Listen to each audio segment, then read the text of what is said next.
La soudure à l'étain, c'est une brasure tendre.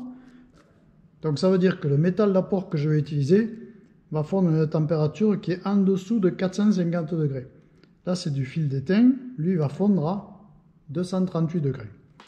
Je vais faire une soudure tendre pour raccorder ce raccord, un T, sur du cuivre. Donc, première des choses à faire, qui est absolument nécessaire, c'est le nettoyage des raccords. Donc là, je vais nettoyer la partie femelle de mon T. Voilà, nettoyage est fait. Je vais nettoyer toutes les parties mâles de mon tube. Donc ça, c'est une opération absolument nécessaire pour la soudure à l'étain. Je vais mettre sur les parties femelles et mâles du décapant pour la soudure à l'étain.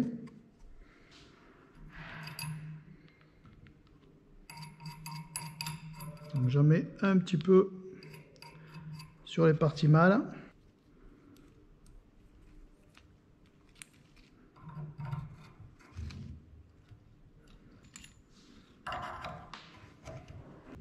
Je vais utiliser un chalumeau propane, ça suffit largement pour faire ma soudure à l'étain.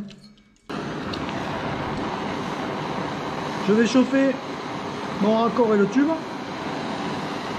jusqu'à une température qui permette la fusion de l'étain lorsqu'on pose le métal d'apport sur le tube. L'étain fond en étant en contact avec mon tube.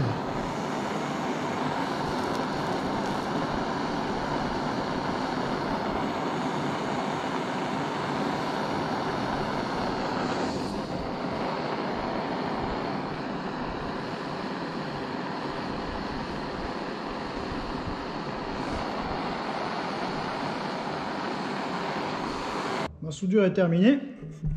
Il n'y a plus qu'à laisser refroidir.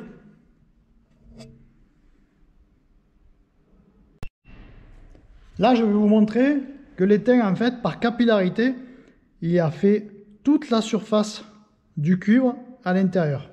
Pour ça, je vais le dessouder. Vous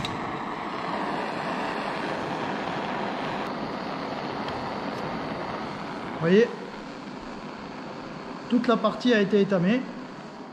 Je vais même enlever de ce côté, là vous allez voir, c'est la même chose. Voilà. Et même à l'intérieur du T, c'est exactement pareil. L'étain est allé partout. Grâce au nettoyage, si ce n'est pas nettoyé, eh bien ça va faire des surfaces cuivrées. L'étain ne va pas être partout. C'est pour cela qu'il faut bien nettoyer.